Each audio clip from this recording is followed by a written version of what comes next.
Bar d'Ambach-la-Ville, samedi 6 mai. J'ai prévu que la première partie de mon trajet s'arrête ce soir, après 10 jours de marche.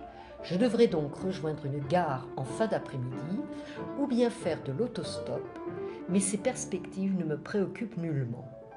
Pour l'heure, je salue le barman de l'auberge Le Brochet qui m'encourage avec une pointe d'envie. Lui aussi aime cheminer ainsi.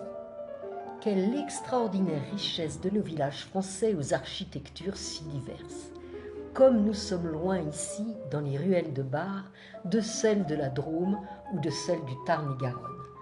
Malheureusement, ces belles maisons à colombages disparaissent peu à peu. Chaque année en Alsace, ce ne sont pas moins de 400 maisons à colombages qui s'effacent du paysage. Les maires ont leur part de responsabilité. Certaines communes préfèrent construire des parkings ou des lotissements, sacrifiant les maisons anciennes, dont la rénovation est, il est vrai, compliquée et coûteuse.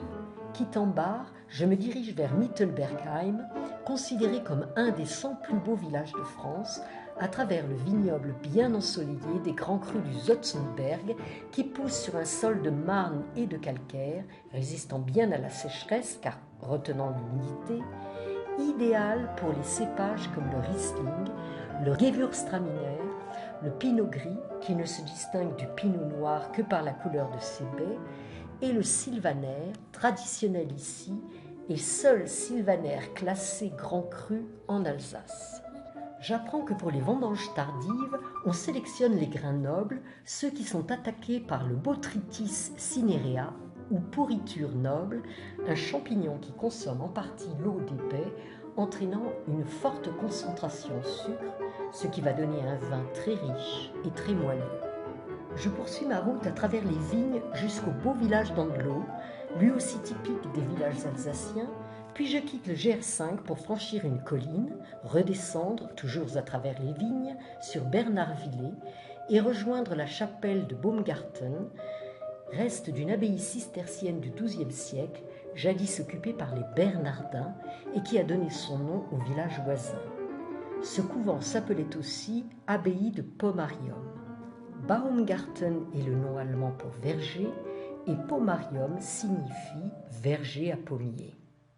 Toujours marchant vers le sud, je passe les villages de Nothalten et Blinchwiller dans lesquels je cherche en vain un café avant d'arriver à Dambach-la-Ville alors que les premières gouttes de pluie s'annoncent. Je le trouve là, mon café, dans cette petite ville pittoresque et charmante. Alors que je pensais poursuivre ma route quelques heures encore, la pluie se met à tomber violemment. Ma décision est prise dans la minute. Dambach-la-Ville sera le terme de cette première série d'étapes.